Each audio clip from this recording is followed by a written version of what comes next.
Our session today is the business of VDP, how to get started and grow your profits. It is my pleasure to introduce our speakers, Giselle Delamornier, Product Marketing Manager, Hans Stupp, Product Line Manager, and our special guest, Dan Foster, President of DataPrint Initiatives. So without further delay, let's begin. Giselle, it's all yours. Thanks, Yael. Good morning, everybody. Welcome to the first in our two-part World of Fiery VDP webinar series. We are excited to bring you information. Today's webinar is on the business of VDP, and the next webinar will be held on June 18th, and we will tell you a bit more about that later in the presentation. So in today's agenda, we're going to start off with the business of VDP, so how to get started and expand your VDP services portfolio. Then our special guest, Dan Foster from DataPrint Initiatives, will share his story on how he's been able to grow his VDP program, and we'll provide you some key takeaways on how you too can get started in becoming a marketing services provider. So before we hand off to Hans, I'd like to open up a quick poll and get to know our audience. We have a couple questions for you here. Take your time as Hans takes us into the presentation. Thank you, Yael. Good day, everybody. For this session, we will focus on why VDP is even more relevant than ever. We will prove that in the connected world we live in, the combination of printed copy with available online resources is the most powerful and effective method.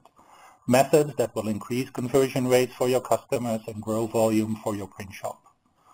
When you feel overwhelmed and challenged with all the technologies and possibilities, we will provide some tips and pointers both from my own experience as an analyst working with customers who wanted to start with VDP, and from one of our customers, Dan, who has been through this and who is generous enough to share his experience and thoughts with you all.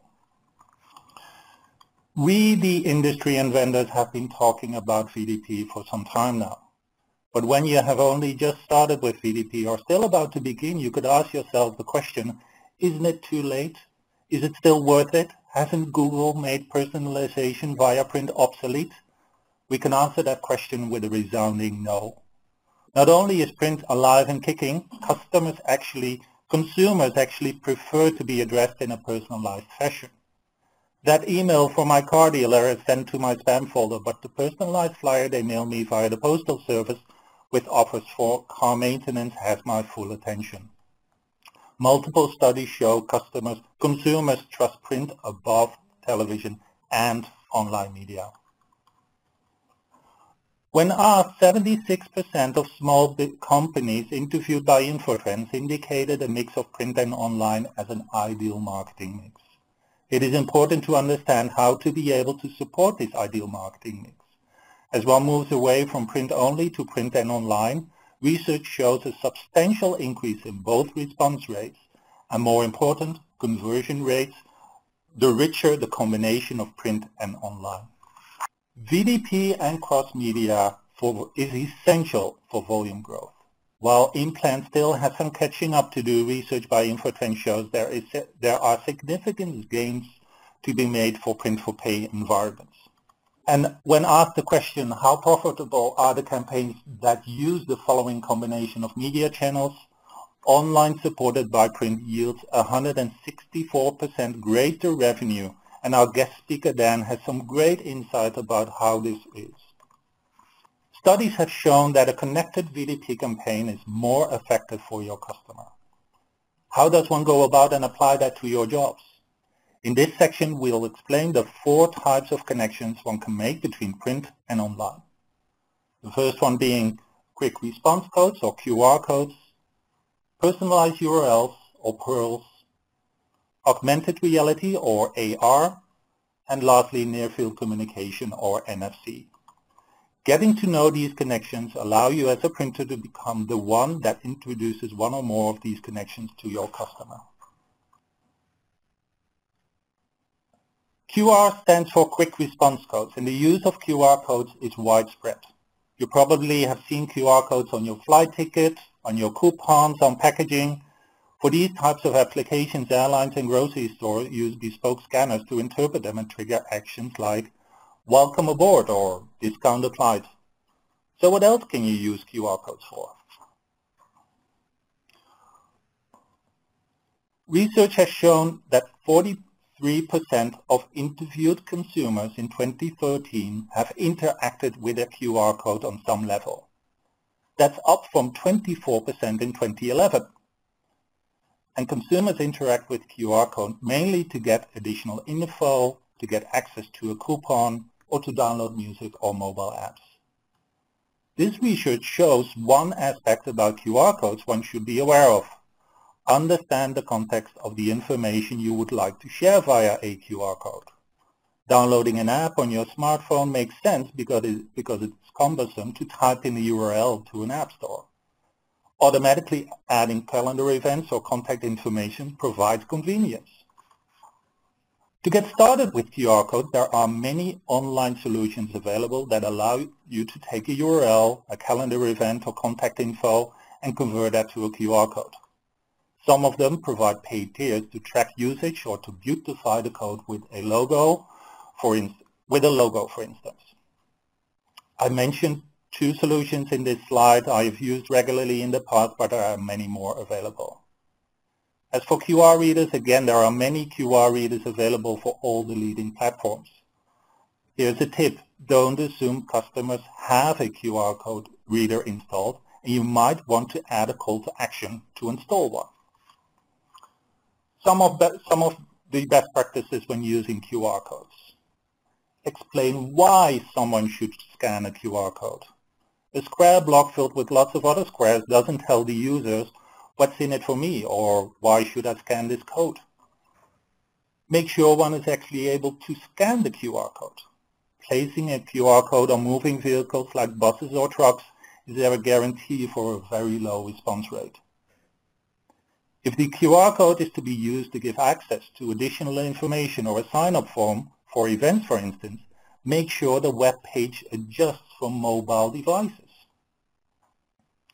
And the shorter the URL you can make available via a QR code, the more reliable one will be able to scan that QR code. The less info that needs to be converted, the better. The example QR code on this slide the sample QR codes on this slide point to the same resource, but the one on the left has the original URL, and on the right we use the shorter version, making it more reliable to scan. So let's move on to some examples. QR codes don't have to look like the typical QR code, as shown in this example from Taco Bell. Word of advice here, don't go overboard. Customers still need to be able to recognize the fact that this is a QR code that they will be able to scan. Hey Hans, you just said not to place a QR code on a vehicle. You're right, but this is not a moving vehicle, but a perfect example of the use of QR codes in understanding your audience. A European car manufacturer wrapped this small car and placed it at a busy intersection. The target audience for this car are young people, and especially they knew what to do without any further instructions. After scanning the QR code on the car, they could sign up for an early test drive. Another great example of great balance between creativity and effectiveness. Note the fact that Minnie took great care explaining to customers what they need to do, as you can see on top of this ad. This ad is from some time ago, but always ask yourself who the target audience is and what level of explanation is required. A couple of things to notice about this example. It's on a billboard, way up high. It's next to a highway, and it asks you to drive safely. How does one expect to scan this code from a moving vehicle or from such a distance, no matter how big you make the QR code? Think twice before you are asked to use QR codes for this specific scenario. Moving on to PURLS, or personalized URLs. PURLS are a very simple method to connect variable data print to personalized online content. Rather than having a link to a sign-up form where one has to enter personal data from scratch, you can pre-fill content, or depending on the solution you would use for this, personalize the actual web page per customer. When you want to get started, my advice would be to start with solutions that include support for PURLS. For my proof of concept, in this slide, I used a freemium solution called typeform.com that allows me to compose the URL in such a way that I can pre-fill first name and last name with little or no effort. I used a simple Excel sheet with a first name column and a last name column and let Excel do the magic of the URL formatting. Very simple, and for a proof of concept, extremely manageable. Some of the best practices here.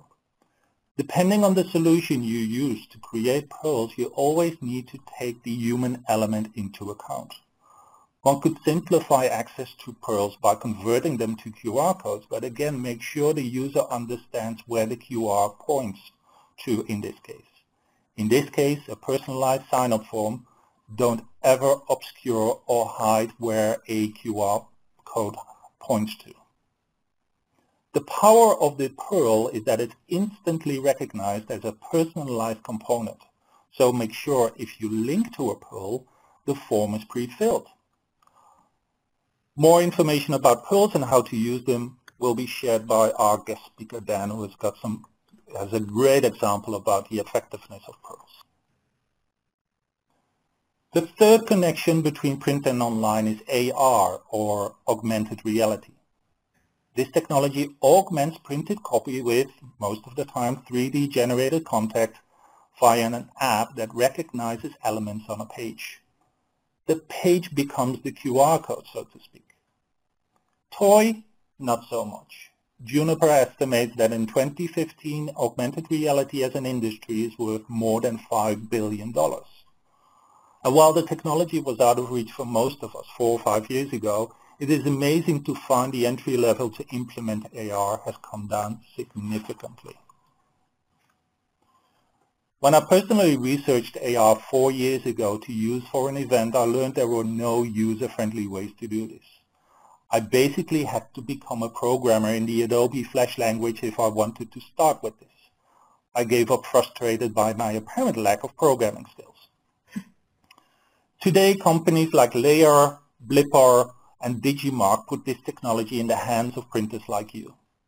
Layer and Blipper provide simple online applications, and Digimarc provides a plugin that allows you to add an augmented reality layer to your publication in minutes. By using generic smartphone apps, no further programming is required. Word of warning here, know your target audience when using augmented reality. While being able to have a game demo video magically appear on top of your game flyer is perfect for the tech-savvy and the nerdy consumers, it will likely alienate other audiences. This is just an example from Layer. Upload your PDF, select the pages you want to augment, and drag and drop widgets onto your publication. Once you have configured the widgets, you can try the publication using Layer's app. Lastly, I would like to quickly touch on NFC, or Near Field Communication, also known as RFID to some of you. These small tags that are available in different shapes and sizes are capable of sharing most of the content similar to QR codes. Major benefit, no app is required. One programs the tag with the information that needs to be triggered, and you're basically done. The capability to understand and respond to NFC tags is incorporated in mostly Android phones. One caveat is that you need to be able to physically embed the tag in your publication, so it might require manual finishing. If you want to get started with NFC, I'm again amazed by how quickly this technology is becoming more accessible to printers. While a few years ago one had to use special equipment to program an NFC tag, today getting started with NFC tags requires a couple of NFC tags ordered online and an Android smartphone. The application shown here, called NXP Tag Writer, allows a printer to program these tags using a wizard. Perfect if you want to dip your toes in this technology. And here's a great example of the use of NFC and something to consider for your next billboard for those attending this session with a nice VTech printer, maybe something to consider. This campaign by Samsung in Europe was used in billboards and allowed smartphone owners to download a song or an ebook. All this only by holding your smartphone against the billboard that had the NFC tag embedded. It's magical. In the end, no matter what technology or technologies you use, it is important to understand the opportunity they provide as a step towards becoming a trusted advisor for your customer. Once you have selected the technology mentioned in the previous section, what's next? If you don't know yet and you don't want or you can't make a significant investment, there are still some great ways to get started. For PURLS, sign-up forms, QR codes, there are some very mature online solutions available that allow you to discover what you need. This is an overview of some of the services I have used in the past for proof of concepts. Bitly has some great tools to automatically shorten URLs for your QR codes. I use MailChimp all the time. If you want to have an email campaign as part of the mix, this company provides some excellent tools on building them and implementing best practices. Wufoo and formtype.com allow you to create feedback forms, including the ability to use personalized URLs. Most important and key to selecting any service is to have access to information like who received my email, how many customers did not fill out the entire form, and why. Sometimes the application to create personalized copy is right under your nose. If you want to exceed the capabilities of Microsoft Word mail merge, and honestly, who doesn't, Adobe has added data merge capabilities to InDesign, Illustrator, and even Photoshop. Granted, they are not front and center, but using a CSV file from Excel allows you to place personalized content with little or no creative limits. InDesign even has the ability to create QR code natively in the application itself. Plugin type applications like PTI Fusion Pro or XMPy allow you to add VDP capabilities to existing applications like Acrobat and InDesign. They allow you to go one step further than, for instance, data merge in InDesign, by allowing to define rules that alter the look and feel of a publication based on the data provided. This means you can change the message, colors, images, or even what chapters to use for what customers. These plugins also allow a printer to output the campaign using VDP-optimized languages like PPML. VDP, or rather cross-media suites, are the one and all solutions for complete campaign management that includes enriching data, tracking PURLS, and reporting that you can use to prove the effectiveness of your campaign. The investment can be considerable, but it does remove many of the manual touch points and will increase efficiency. In addition to the fact that you might already have the applications that allow you to generate VDP output, the Fiery has a number of standard VDP features that will make sure the hardware going into creating the campaign doesn't become a challenge when it comes to actually producing it. We will cover how to make use of these innovative features in our next World of Fiery on June 18th, but here are some highlights. Fiery FreeForm is available on all Fieries and is a very powerful entry-level VDP solution. When you have a campaign that uses static backgrounds, this technology allows you to pre-rip the static content and reuse that static content and the overlay with variable data without having to re-rip the entire job. It's simple to set up, easy to use. And no matter what application or suite of applications you use, the Fiery has support for all the leading VDP languages. Different languages have different advantages, and the Fiery allows you to take advantage of them. So we talked about what makes for an effective VDP campaign. The importance of understanding the different technologies available to link print with online, how to get started without making significant investments, and we quickly touched on some of the unique and innovative VDP capabilities of the Fiery. I would like to now hand it over to Giselle and Dan, who will talk about how Dan went about to get started with cross-media and VDP. Thanks, Hans. Again, I'm excited to introduce Dan Foster, who is the president of DataPrint Initiatives. Dan, thanks so much for joining us today. Why don't you start by telling us a little bit about DataPrint? Well, good morning, Giselle, and thanks for allowing me to share a little bit about ourselves and to provide a real-life cross-media campaign that we created for our customer. Our company is DataPrint Initiatives. We are located in Fort Wayne, Indiana. We're a full-service digital print provider. We service both the local and the national customers. Our sole focus is on digital printing technologies, and we couple that with various technological solutions. Our business grew from the instant and commercial print industries. We combined the benefits of both to position DataPrint ahead of the curve and keeping it focused on emerging technologies. Today, we have full capabilities to create and produce and distribute print, marketing solutions to traditional and cutting-edge print channels, as well as electronic media. So why don't you tell us a little bit about where it all began? Well, that's a really good question, and it's a fun one. We founded our company in 2005, and we did that in a garage. We only had a couple of Macintosh computers. We had Adobe and Quark page layout software, one simple Quark Express plugin for variable data, and a small digital black and white printer. We placed the business in my partner's garage, and we worked that business, Giselle, until there was enough work to engage it on a full-time basis. One of our founding original customers is a major hardware wholesale chain of stores, and they really were a catalyst in allowing us to grow this business, DataPrint Initiatives. Well, that's great that it was able to dip your toes in the world of variable data. So what led to the decision to continue expanding the digital side of your business?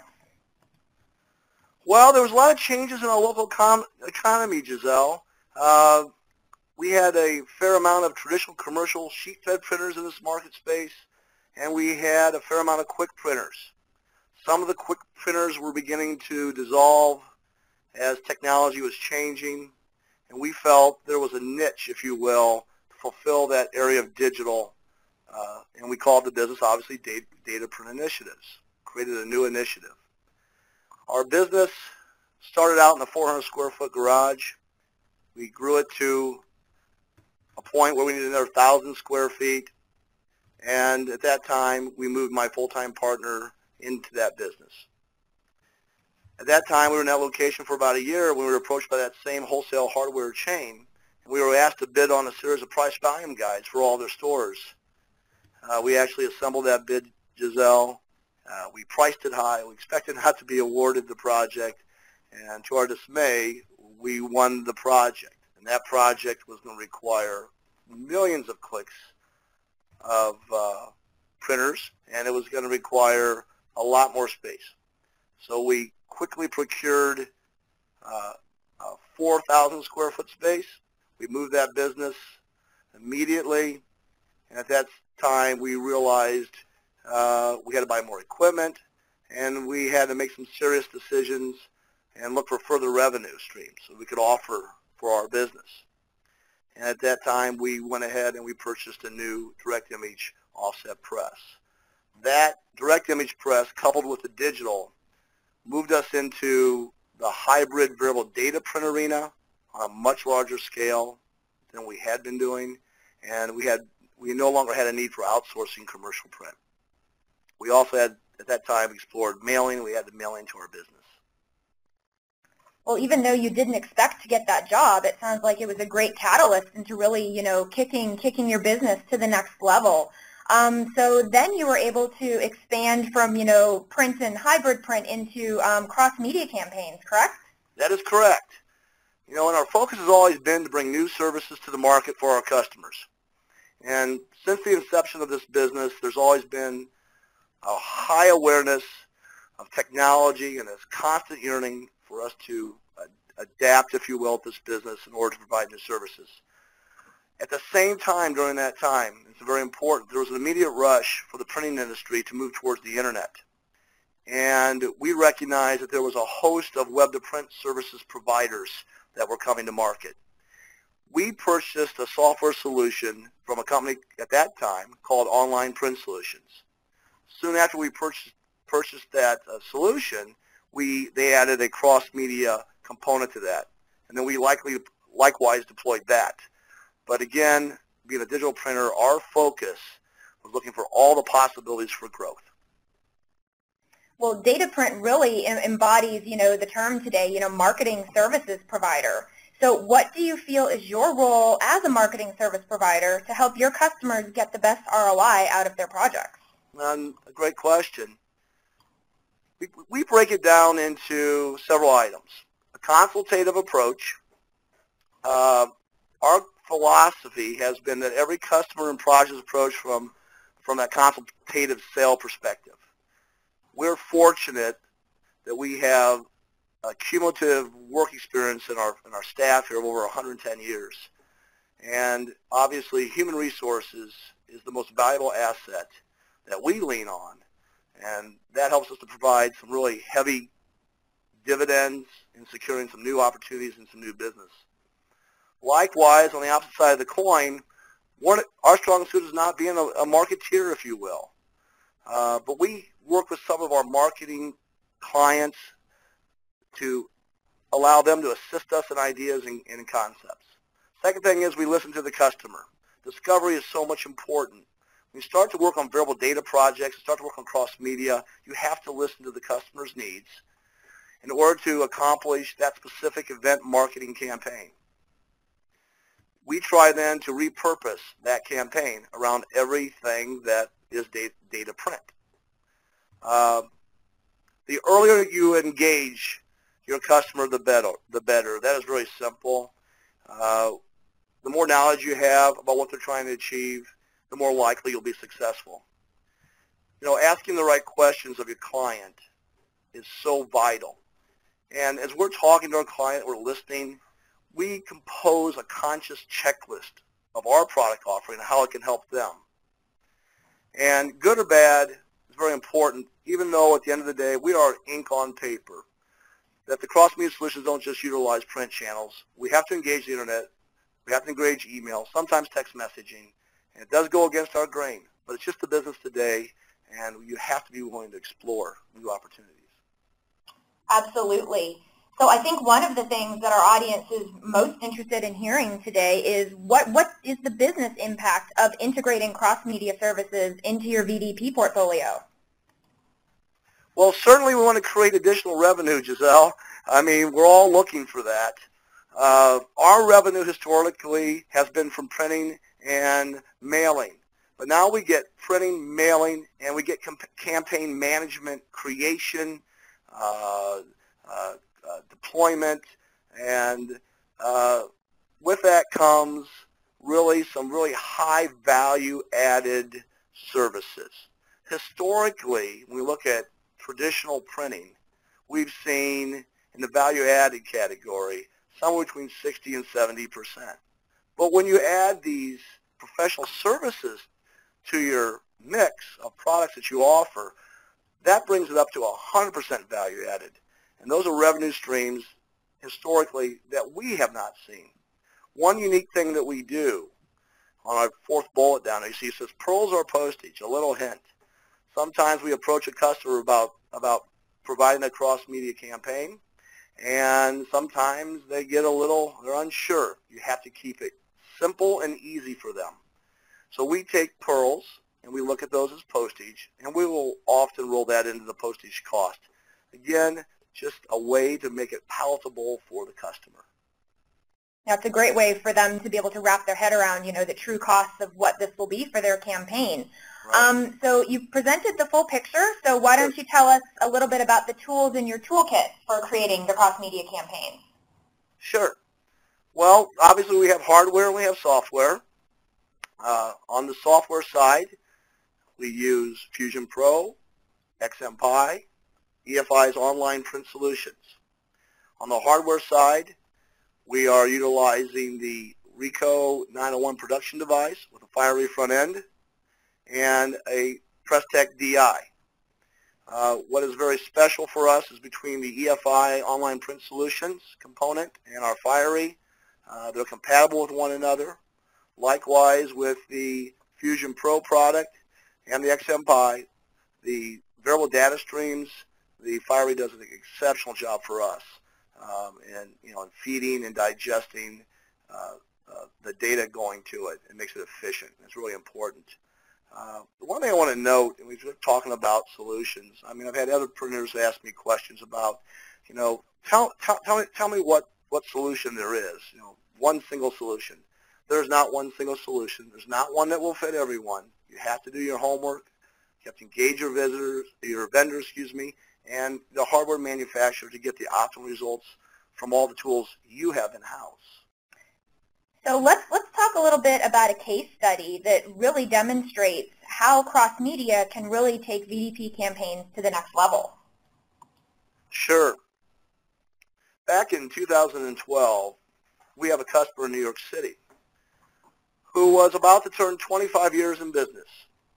And they were excited about having an anniversary party and coupling that with a product showcase. And they were looking around New York for a venue, and they found the Intrepid aircraft carrier. They approached me about doing the invitations for this event. And I suggested at that time, have you considered doing a cross-media solution? Between the client and myself, we worked back and forth to see what we could come up with. And obviously, with the aircraft carrier involved, we did a spoof. It was off of Mission Impossible, what we called it Mission Possible. And so the entire goal here was to come up with a better way to get more than 200 attendees to this event on that aircraft carrier. And it was fun. We created this campaign theme. We had a game with it, some spy glasses, and some decoder events, or decoder pieces that we'll show you in a moment. Why don't we go ahead and switch that slide then, Giselle, and we'll show that. Super. Okay. There were various elements of the campaign itself. It was really a two-pronged approach. There was a print and an email component to this. Initially, they had handed over to us a database of 2,000 addresses, both a physical and email. And then they had an additional list of 1,300 prospective email-only addresses. So we had to break this into, as we looked at this, we had to break this into two campaigns. On the left-hand side on the screen, you'll see the inside of the invitation, which was a very nice A6 style invitation. It had high-end lithography, foil stamping, blind embossing. It was a keepsake piece. Pasted to the inside of it was this invitation, which indicated it was a variable data component, which person it was sent to. In this case, you see is Steve Smith, who, when, where, the mission, a pearl, a unique pearl to the print piece. On the right-hand side, then, you see a little card. The left part of that card, as Giselle is showing, it was a variably dated, digitally printed piece that required a set of spy glass decoders, glasses you see below there. And then when you look through the glasses, you would see the message on the right-hand side, which was the instruction to the potential attendee on what to do when they arrived at the event. So we kitted these up, we put them into the U.S. mail stream, and we shipped those into New York City, obviously.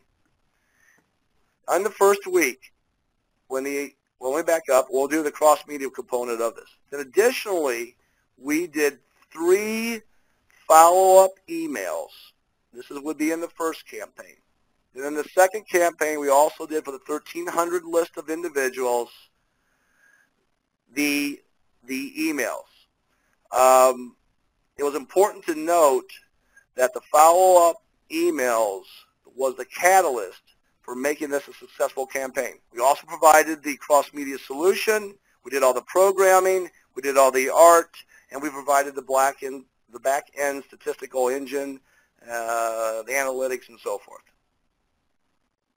what a fun and really creative way to help the client achieve their goal here. So let us know how successful was the event. Well, there's the best part of this, and it was fun, Giselle. And I believe that the cross media was the primary reason this was so successful. Originally, the goal, as I mentioned, was to get 200 people to attend this event.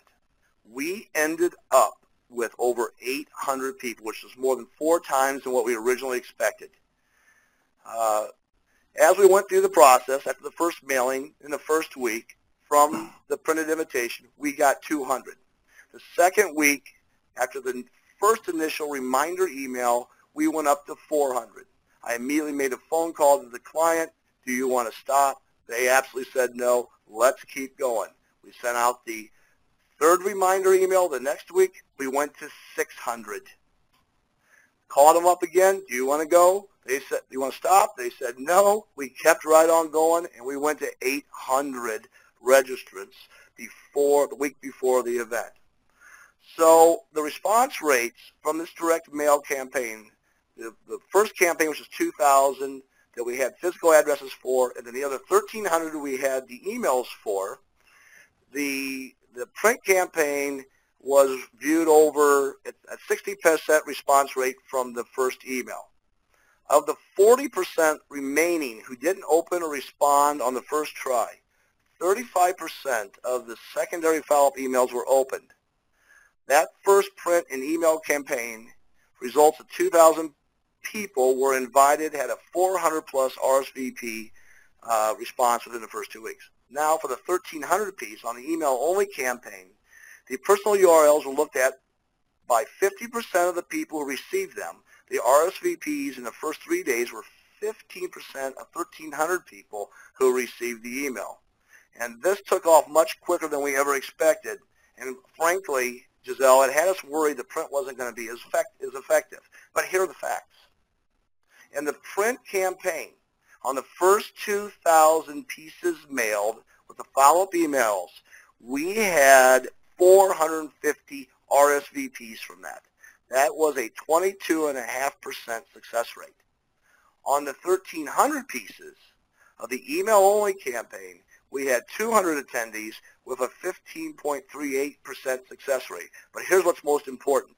We created PURLS that were uniquely different for both the email and for the print.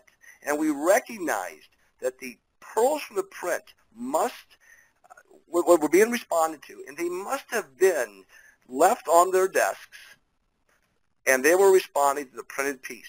So it verified that our folks were reading from the printed piece left on their desk.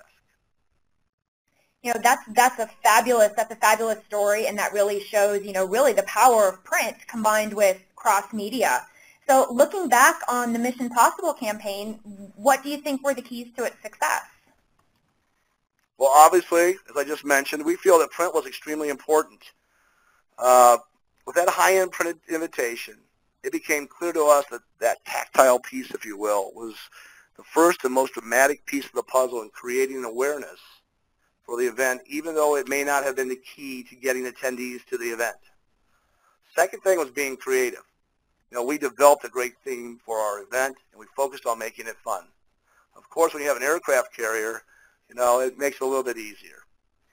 Multiple touches. I can't be more stressful about this. The industry standards out there, folks will say you need, 4 to 7 multiple touches before you get a response. This sort of tells that same story. This case study does. It was very important. The single printed invitation initially, facilitated that 200 RSVPs. While that additional 3 email blasts that went out, and also to the non-registered attendees, drove it to 800 without, those multiple touches. And outside of human contact by their own sales force, this event would not have had the 800-plus attendees there. The end result, and I can't express this, how thankful our client was at Premier Supplies in New York for providing this program and driving a successful anniversary and product showcase for them. It was just gratifying, to know we assisted in that process, Giselle. Well, that's a great story, and that's a really fabulous case study. So what final thoughts do you have for our audience on the business impact of cross-media campaigns? Print is still king. People still need something physical at times to be able to communicate with, with ink and paper. We believe it continues to have the most immediate success, but it's also vital to a cross-media campaign. There's not one single channel which can provide as good a result, Giselle, as a multi-pronged approach can. Secondly, you have to engage your customers. It is so very important. The sooner you engage the customer or the customer engages you, the higher the possibility, in our opinion, of a successful campaign. We have found that time and time again. Know your niche and understand your tools. You, your team, my team, we must know what we are capable of. We also need to know what we are not capable of. We need to use all the tools in our arsenal. You have to, best develop campaigns, and at the end of the day, it is, a business case. You need to make it to your advantage. And if you develop campaigns that economically make you money, that's what is important. Now, I've been asked many times, is there a magic bullet? No, there's no magic bullet. People often ask me to predict an outcome or a result. And we try to give a best range of expectation, from being not so successful, but greater than direct mail, to being very successful. I suggest that to not overpromise, underpromise. And in the end, your customers, they will appreciate you, Giselle. And I think at the end of the day, it just is so much fun to be creative. If you don't have somebody on your team that's not creative, find that person inside your organization. But it can be so much fun to create cross-media campaigns, utilizing VDP, utilizing the internet, and at the end of the day, it truly will be rewarding, Giselle. Well, Dan, thank you so much for taking the time to share your experiences with us. I think this is a great case study for our audience on, how the power of cross-media can really enhance any VDP campaign. You're welcome. We have a couple more things to go over with our audience, and just a reminder, if you have any questions, now is the time to submit them through the chat window, and I'm going to turn it back over to Hans. Thank you, Giselle, and thank you, Dan, for such an inspiring story. Just some final words on getting started. So here's this slide shows, before I share my own thoughts about where to about something to consider when you want to venture in this exciting adventure.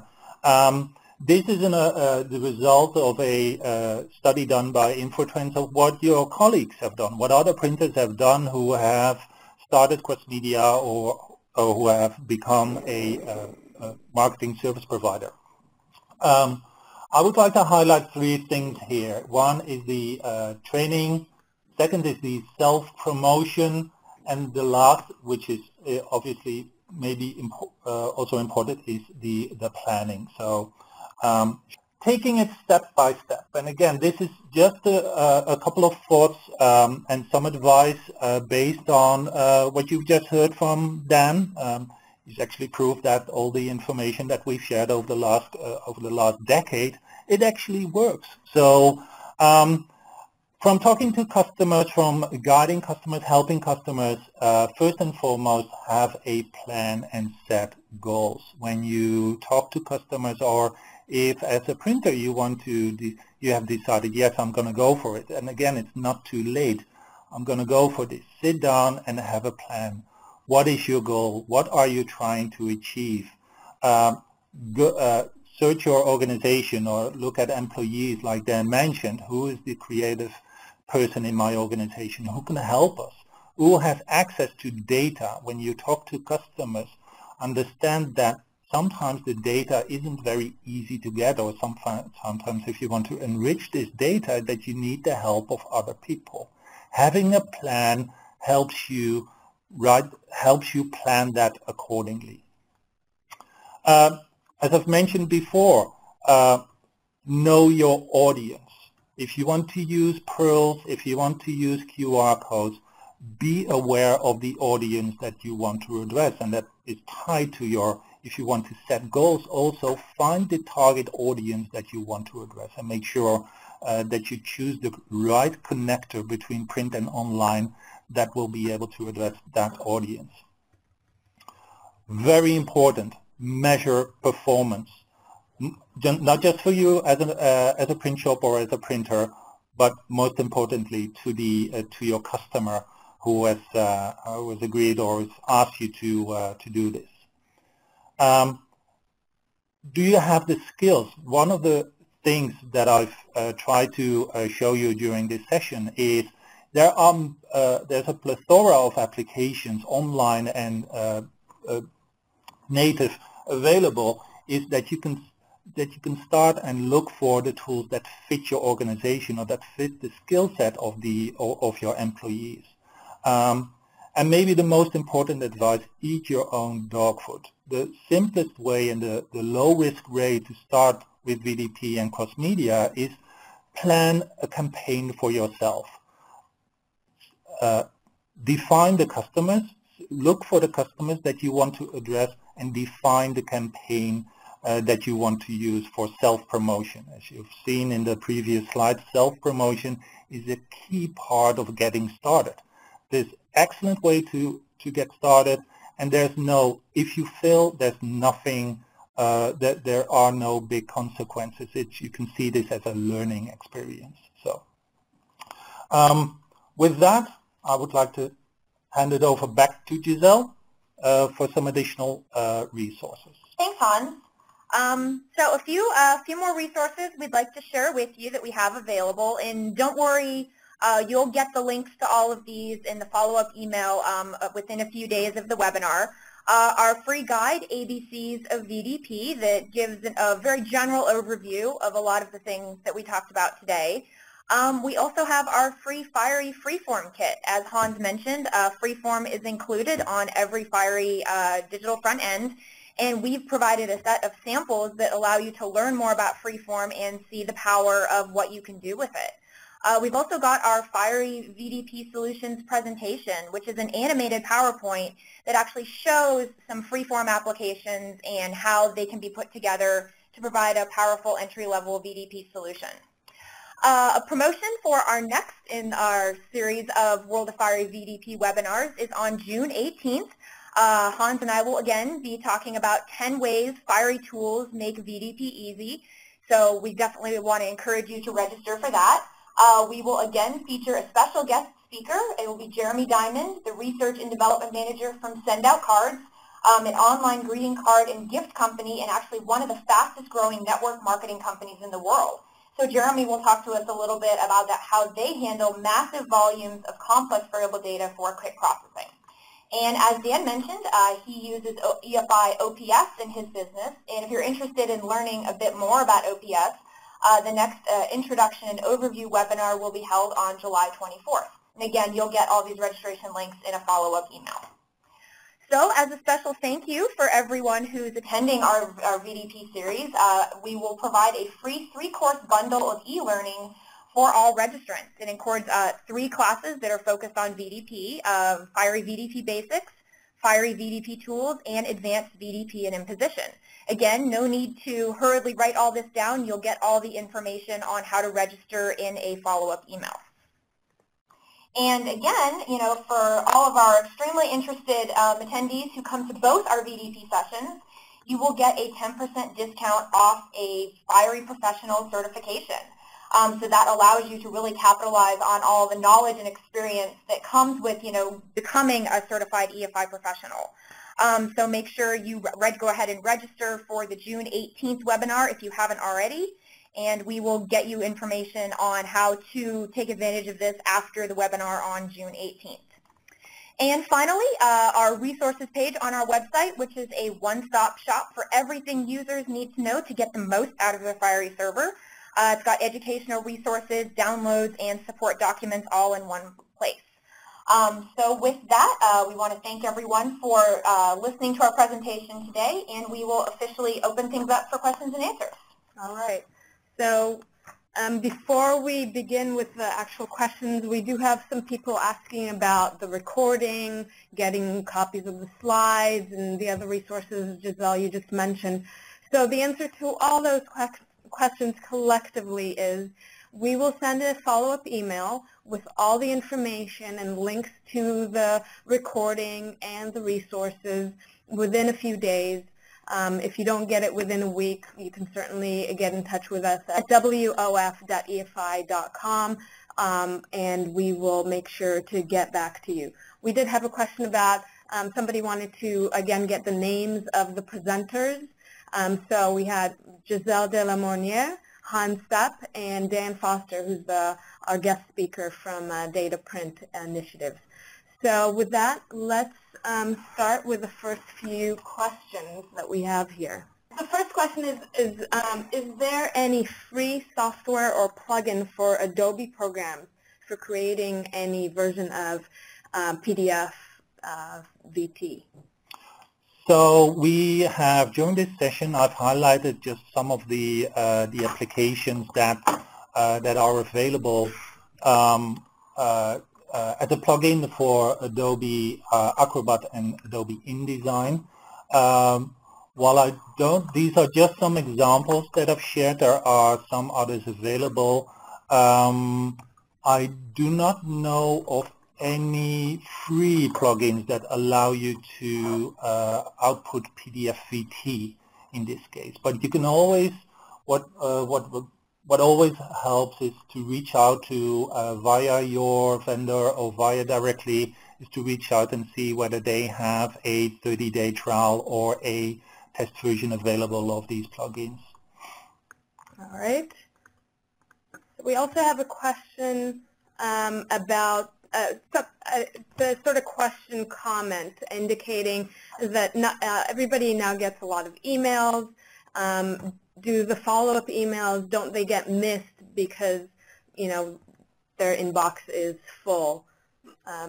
Any thoughts there? So when you want to make sure that, and also when you want to venture into including email campaigns as part of your cross-media campaign, it's either part of the application that you use that allows you to track whether somebody has opened or read the email. So, for instance, if I look at MailChimp, that's the solution I use a lot.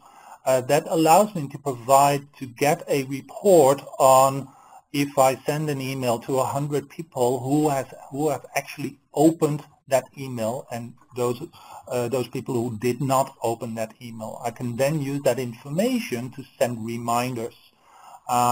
Also make sure that there are many, and we didn't go into too much detail for this session, is when doing email campaigns, there are some best practices that you need to be very aware of. How to construct your header, how to what the content of the email is.